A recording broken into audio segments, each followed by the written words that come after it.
Oi, tudo bem? Meu nome é Carolina, eu sou ligante da Licardio, eu sou estudante do sétimo semestre e eu vou aqui apresentar agora uma breve revisão sobre endocardite infecciosa, que é que é a oitava aula do nosso módulo 6 de clínica. Bom, então o que é endocardite? Como o nome já fala, it vem, né, o sufixo it, trata-se de uma inflamação. É uma inflamação a partir de uma infecção bacteriana. O que acontece? Essa infecção, ela é geralmente, né, causada por Staphylococcus aureus ou Streptococcus hemolítico do grupo A, principalmente.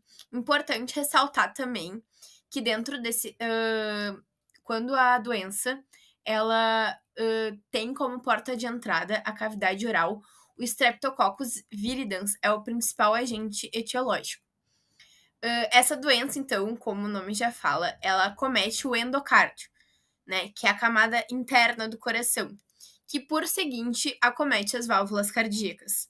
E nisso, os marca-passos também podem ser comprometidos pela infecção.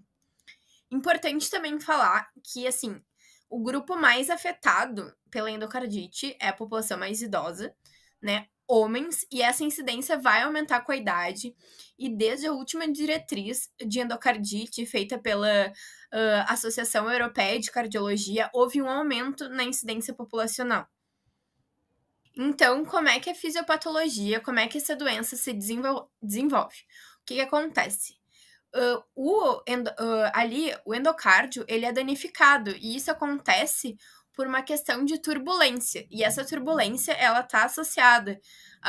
pode estar associada a uma febre reumática prévia, né, a um prolapso de válvula mitral, degeneração também, calcificação da válvula. Então, todas essas coisas que estão relacionadas à válvula ali, quando o fluxo de sangue está vindo, vai causar uma turbulência, né? E isso vai lesar o tecido daquela região. O que acontece? Quando tem a lesão, agregados de fibrina e plaquetas vão se desenvolver ali no local a fim né, de tentar restaurar o tecido. E nisso vão formar vegetações estéreis, que vão se chamar, né, endocardite, isso se dá o nome de endocardite trombótica não bacteriana. Só que no nosso organismo a gente tem várias bactérias circulando, e isso está relacionado também à nossa questão de imunidade. Então, por uma bacteremia, né, por a pessoa já tá, enfim, pelos fatores anteriores já ditos, né, vai desenvolver essa doença.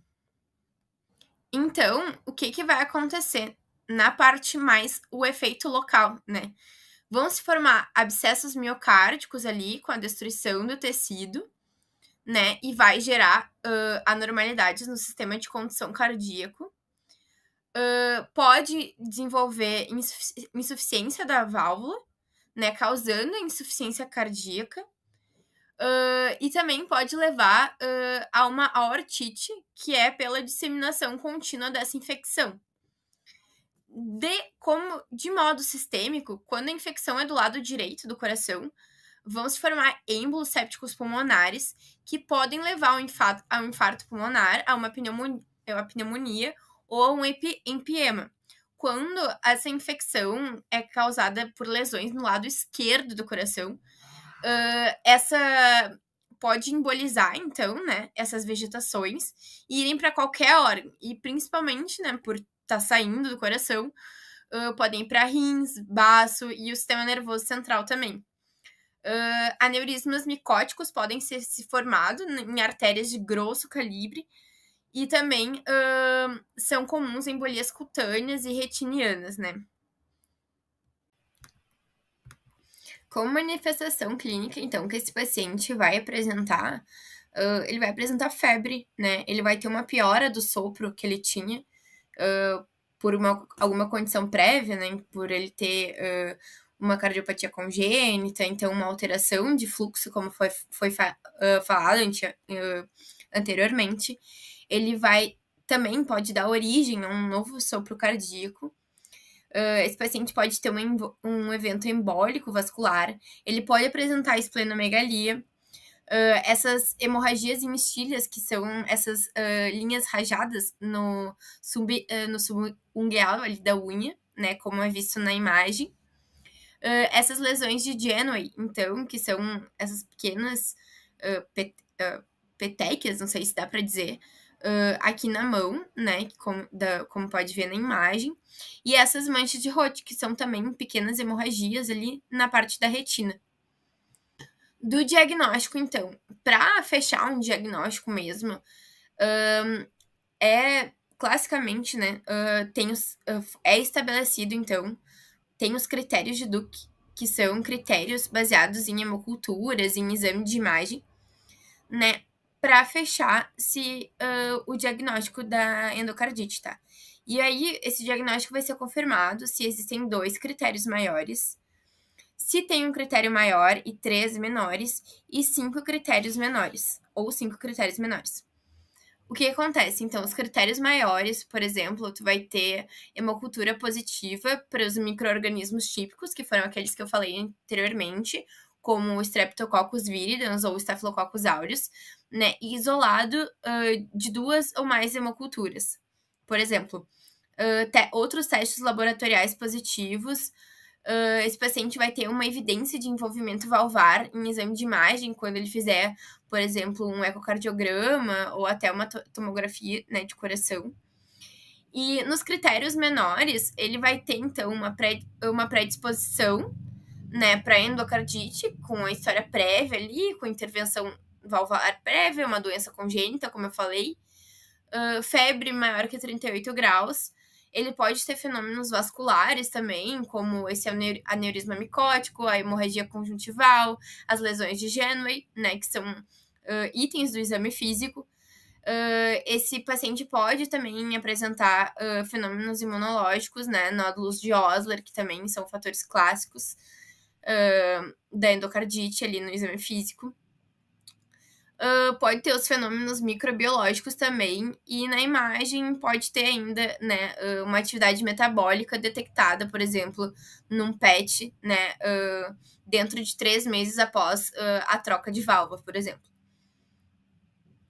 Como complicação, então, dessa doença, né, a gente vai ter um dano valvar direto, um abscesso do anel valvar, podemos ter bloqueios de ramo também, e embolia, como a gente já falou antes, né, que o fragmento de vegetação, ele pode, né, ir para o cérebro, por exemplo, ele pode causar um aneurisma micótico, né, que é uma infecção da parede arterial, resultando numa dilatação que progride para a formação de um abscesso, né, então, o que acontece? Isso é um prolongador da infecção, né, podendo causar até uma bacteremia, apesar de já estar sendo tratado com um antibiótico.